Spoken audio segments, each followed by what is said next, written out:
हमारे चैनल को सब्सक्राइब करना ना भूलें। यहाँ हजारों कहानियां हैं आपके लिए। आरना को निशा रिदांश के केबिन के बाहर छोड़कर उसे अंदर जाने का इशारा करके खुद वहां से चली गई। डर और घबराहट से धड़कते दिल के साथ आरना ने दरवाजा खोला, जो एक बेहद लग्जरी अनोखे सिस्टम वाले लॉक का दरवाजा था। केबिन का दरवाजा खोलकर आरना ने अपना कदम अंदर रखा और तब तक वो केवल केबिन की खूबसूरती की मन में तारीफ कर रही थी, जब तक कि रिदांश, जो अपनी कुर्सी घुमाकर दूसरी तरफ बैठा था, ने आरना की आहट सुनकर अपनी कुर्सी उसकी ओर नहीं घुमाई। रिदांश को देखकर आरना की बॉडी अपनी जगह ही जम गई थी। ब्लैक अरमानी सूट पहने आरना को देखकर रिदांश पूरे एटीट्यूड के साथ टेबल पर अपनी एक टांग दूसरी टांग पर रखते हुए अपने दोनों हाथ अपने सीने पर बांधकर घमंड भरी निगाहों से आरना को एकटक देख रहा था। उसके चेहरे से इस वक्त घमंड और कॉन्फिडेंस झलक रहा था। आरना उसके इस अंदाज से असहज हो रही थी, जिसकी वजह से उसकी घबराहट और बढ़ गई थी। लेकिन अपने पापा के बारे में सोचकर आरना ने हिम्मत करके बोलने की कोशिश की, लेकिन जैसे ही उसने रिदांश के चेहरे की ओर देखा, उसके आगे के शब्द उसके मुंह में ही अटक गए। आरना, मिस अग्निहोत्री, वो। रिदांश पानी की ओर इशारा करके, पी लो इसे, शायद इससे मेरा कीमती वक्त बर्बाद होने से बच जाए। आरना गहरी सांस लेकर धीरे से, नो थैंक्स। इस वक्त आरना की आंखों से बेबसी साफ झलक रही थी। उसके कोमल गुलाबी होंठ हल्के कांप रहे थे। रिदांश तन से, मिस कपूर, आपको क्या लगता है मैं इतना फुर्सत में हूँ कि आपको बस बुत बनी खड़ी देखता रहूं? नहीं, आई एम सॉरी। गहरी सांस लेकर पूरी हिम्मत के साथ, मिस अग्निहोत्री, बात दरअसल ये है कि हमें आपकी मदद की जरूरत है।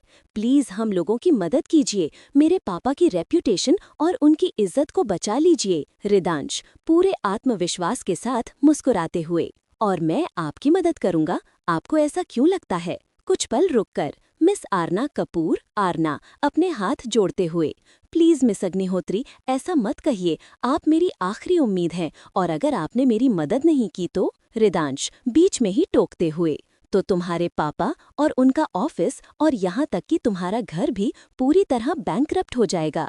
एक ईविल मुस्कान के साथ, मगर एक राज की बात बताऊं, धीरे से, यही तो रिदांश अग्निहोत्री असल में चाहता है। आंसुओं भरी लाचार आंखों से, ऐसा मत कहिए मिस अग्निहोत्री, आपके सिवा हमारी मदद कोई नहीं करेगा, क्योंकि कोई भी आपके खिलाफ कभी नहीं जाएगा। मैं नहीं जानती कि आपकी हमसे क्या दुश्मनी है जो आप हमारे साथ ऐसा बदला ले रहे हैं, पर मैं आपके आगे हाथ जोड़ती हूँ, प्लीज मेरे पापा की इज्जत को बचा लीजिए। रिदांश अपनी जगह से खड़े होते हुए, चलो अब तुम इतनी रिक्वेस्ट कर रही हो तो ठीक है, मैं तैयार हूँ।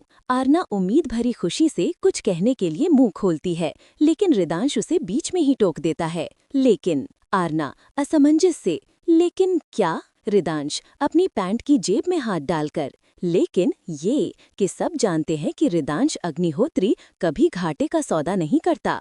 सब जानते हैं कि मैं एक बिजनेसमैन हूँ, तो जाहिर है कि मुझे किसी भी सौदे में अपना फायदा चाहिए। मतलब एक हाथ से दे तो दूसरे हाथ से ले। मुझे मंजूर है, आप जो कहेंगे मैं तैयार हूँ। जैसे ही सब कुछ ठीक हो जाएगा मैं आपकी पाई पाई चुका दूंगी। और रिदांश बीच में ही टोककर आरना की ओर कदम बढ़ाते हुए, आहा, know sweet heart, no. Ridansh कल के भरोसे कुछ नहीं छोड़ता।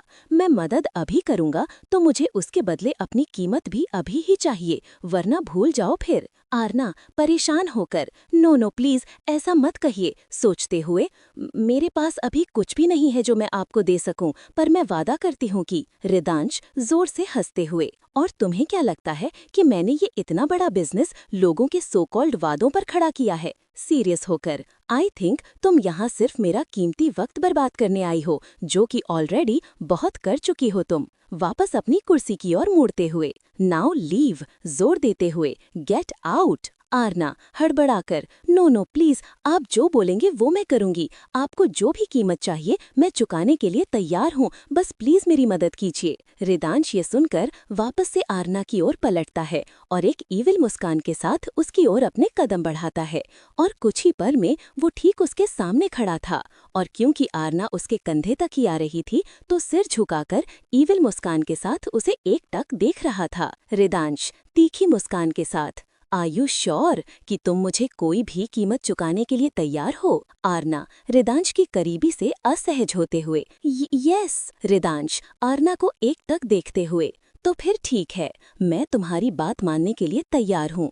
तुम्हारे बाप की इज्जत और रेप्यूटेशन को दोबारा से वही मुकाम हासिल हो जाएगा, लेकिन एक पल रुककर, उसके बदले एक पल रुककर मुझे तुम चाहिए। आरना 2 कदम पीछे लेकर हैरानी से आंखें फाड़कर क्या मतलब? रिदांश बेपरवाही से एक ईविल मुस्कान के साथ आरना के गाल पर अपनी उंगली घुमाते हुए। बिल्कुल ठीक सुना तुमने, और इसमें इतना हैरान होने वाली क्या बात है? ये तो बस एक सौदा है कि मेरे सारे फेवर के बदले की कीमत तुम होगी। सिर्फ एक रात और फिर तुम आजाद। और इस एक रात के बदले मैं। रिदांश अपनी बात पूरी भी नहीं कर पाया था कि केबिन में एक जोरदार थप्पड़ की आवाज गूंज उठी। 24 घंटे बाद आरना कमरे में रखे सोफे पर लाल दुल्हन के जोड़े में आंखों में एक अजीब सा खालीपन लिए मध्यम रोशनी के बीच बैठी थी।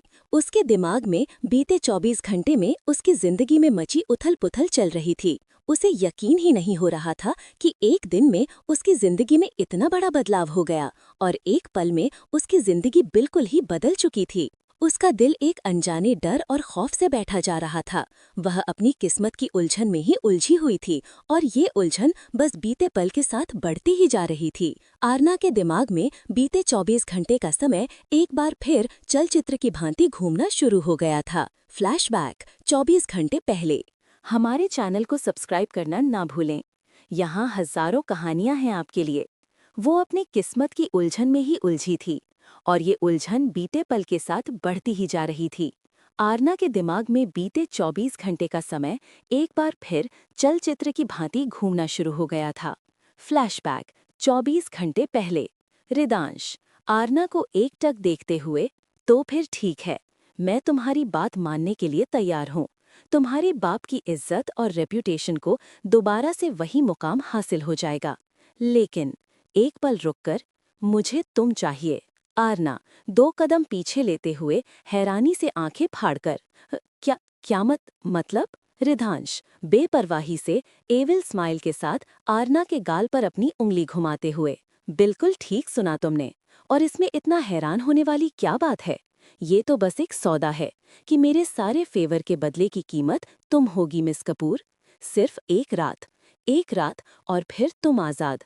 और इस एक रात के बदले मैं। रिदांश अपनी बात पूरी नहीं कर पाया था कि कैबिन में एक जोरदार थप्पड़ की आवाज गूंज उठी। जैसे ही आरना ने रिदांश पर हाथ उठाया, रिदांश की आंखें गुस्से से लाल और डार्क हो गईं।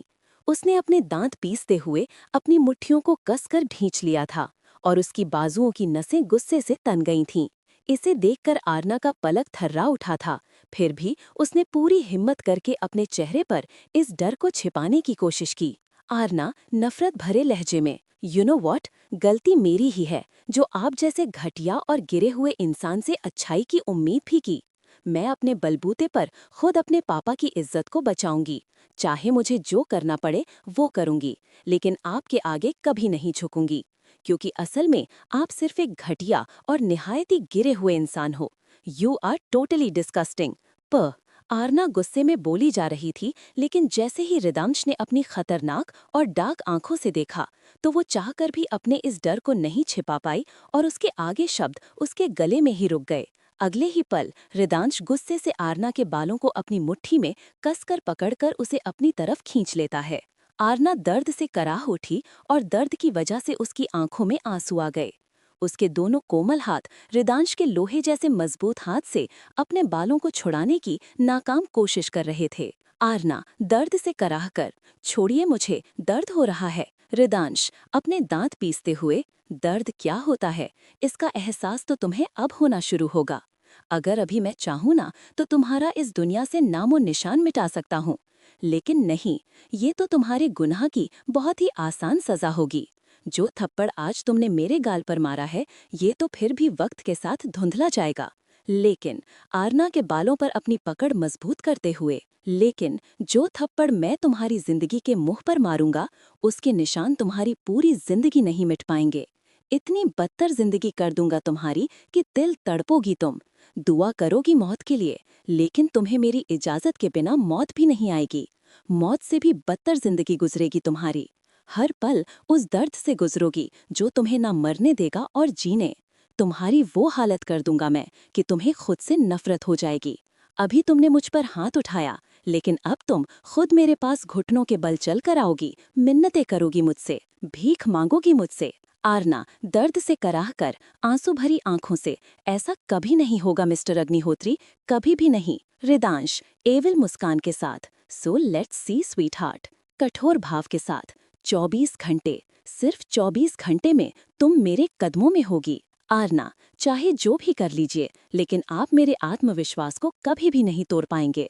तो है ना, मैं एक फ्री की एडवाइस देता हूँ सर्द लहजे में, जितना भी जीना है ना, इन आने वाले 24 घंटों में जी लो, क्योंकि उसके बाद तुम खुलकर सांस लेने के लिए भी तरस जाओगी। Now get lost. इतना कहकर रिदांश गुस्से और नफरत के मिले जुले भाव के साथ आरना के बालों को झटके से छोड़ देता है, और आरना अचानक खुद को संभाल नहीं पाती और वहीं फर्श पर गिर जाती है, जिसकी वजह से उसकी कोहनी छिन जाती है और एक बार फिर दर्द से उसकी आंखें नम हो जाती हैं। वो जल्दी से खुद को संभालते हुए बिना एक बार भी रिदांश को देखे उसके कैबिन से बाहर निकल जाती है। इधर आरना के निकलते ही रिदांश किसी को फोन करता है। दूसरी तरफ आरना गहरी सांस लेते हुए जल्दी से ऑफिस से बाहर आकर अपने घर जाने के लिए टैक्सी करती है। पूरे रास्ते आरना के दिमाग में बस रिदांश की बातें और धमकी ही घूम रहे थे। उसकी तंद्रा तब टूटी जब ड्राइवर ने उसे कहा कि वो पहुंच चुके हैं। आरना ड्राइवर को पैसे देकर घर में जाती है, लेकिन अंदर जाने से पहले ही उसे मेन गेट पर मिस्टर कपूर कुछ पुलिस वालों के साथ नजर आते हैं, जो मिस्टर कपूर को अपने साथ ले जा रहे थे। इसे देखकर आरना एकदम पैनिक हो जाती है और जल्दी से उन लोगों की तरफ अपने कदम बढ़ाती है। आरना पैनिक होते हुए पापा, ये लोग आपको कहाँ ले जा रहे हैं? पुलिस की तरफ देखते हुए, सर आप ऐसे क्यों ले जा रहे हैं मेरे पापा को? आखिर इनका कसूर क्या है? इंस्पेक्टर देखिए, आपके पापा पर धोखाधड़ी और 420 का केस लगा है। कॉन्ट्रैक्ट लेने के लिए इन्होंने फ्रॉड किया है और कॉन्ट्रैक्ट के मालिक का कहना है कि इन्होंने धोखे से कॉन्ट्रैक्ट की सारी रकम हड़प ली है। आरना शॉक्ड होकर, क्या? मगर किसने की है कंप्लेंट?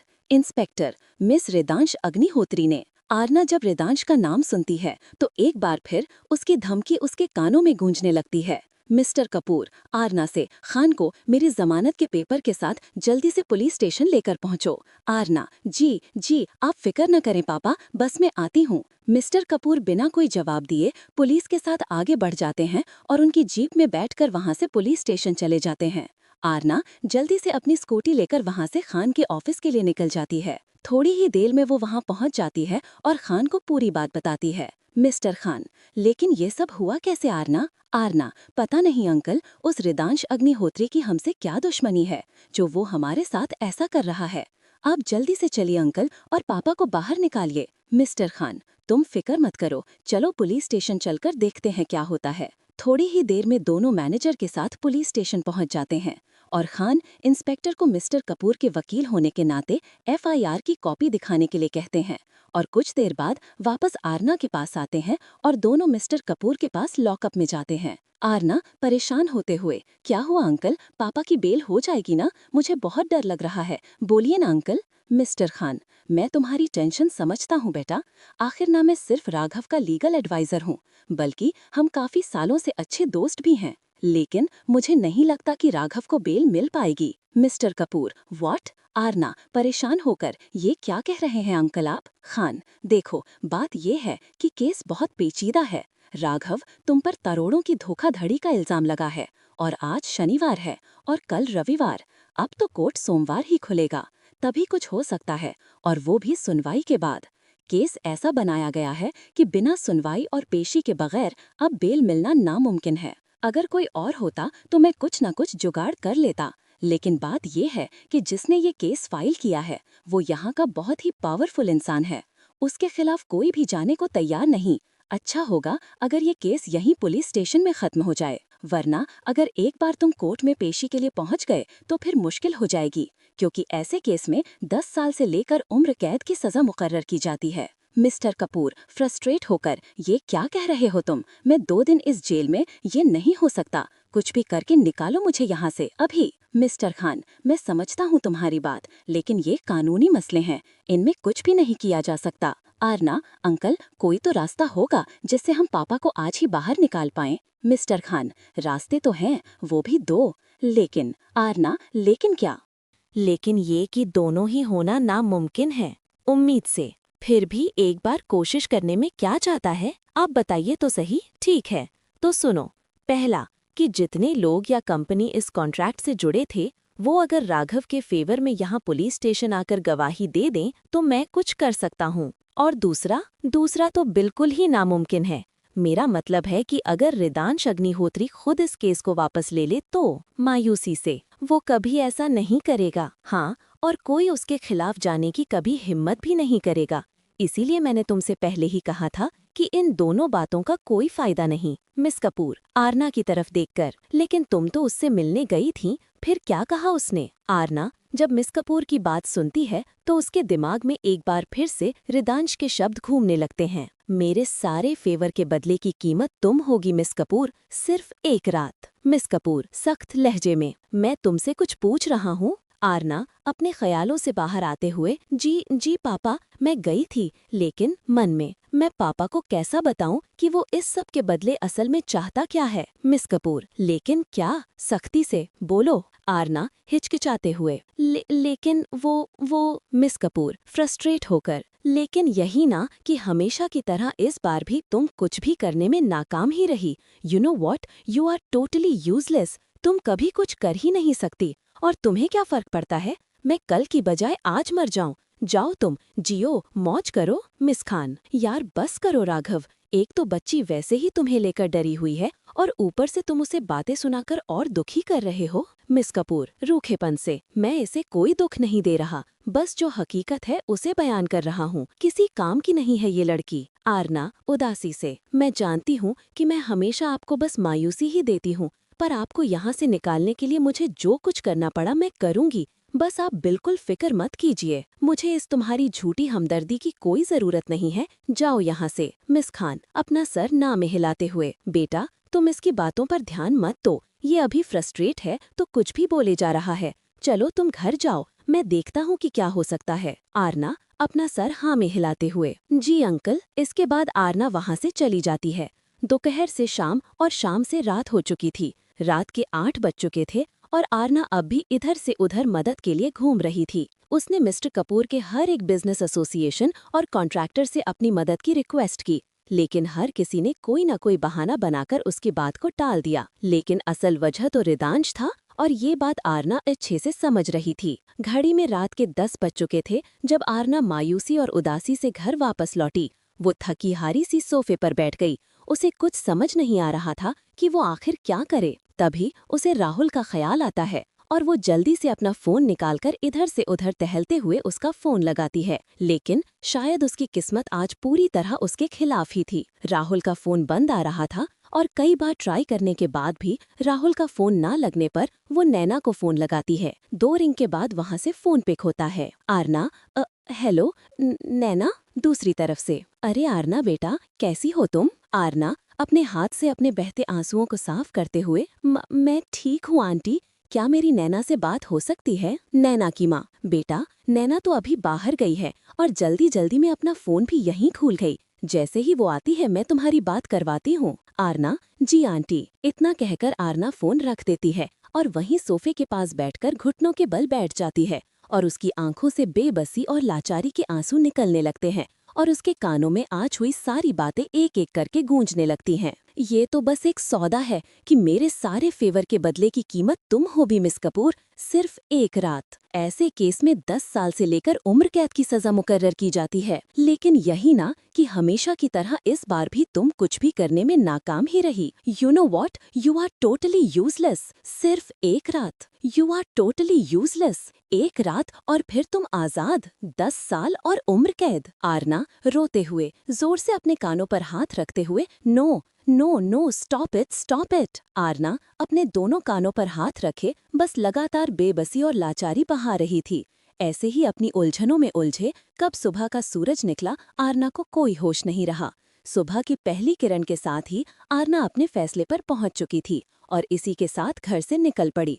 और कुछ ही देर में वो रिदांश के ऑफिस में थी और जब वो रिसेप्शनिस्ट को अपना नाम बताती है तो वो उसे फौरन अंदर जाने की परमिशन दे देती है। आरना कांपते हाथों से कैबिन का दरवाजा खोलती है और अंदर जाती है। रिदांश का चेहरा खिड़की की तरफ था और उसकी पीठ आरना की तरफ थी। जैसे ही आरना कैबिन में कदम रखती है तो रिदांश की वही घमंड भरी आवाज उसके कानों में गूंजती है। रिदांश घमंड भरे लहजे में, वेलकम वेलकम मिस कपूर, मुझे पता था तुम जरूर आओगी। आरना अपनी नमी भरी आंखों के साथ मुट्ठियों को कसकर भींचते हुए मुझे आपकी शर्त सुबकते हुए मंजूर है। रिदांश पीछे पलटते हुए, लेकिन अब मुझे ये मंजूर नहीं। आरना डरते हुए असमंजस से, मतलब? रिदांश अपने मुंह में सिगरेट दबाते हुए, मतलब ये कि अब तुम्हारी मुझे अदा करने वाली कीमत बदल चुकी है। आरना उम्मीद भरी नजरों से, क्या? रिदांश अपनी सिगरेट जलाते हुए लापरवाही से, नाउ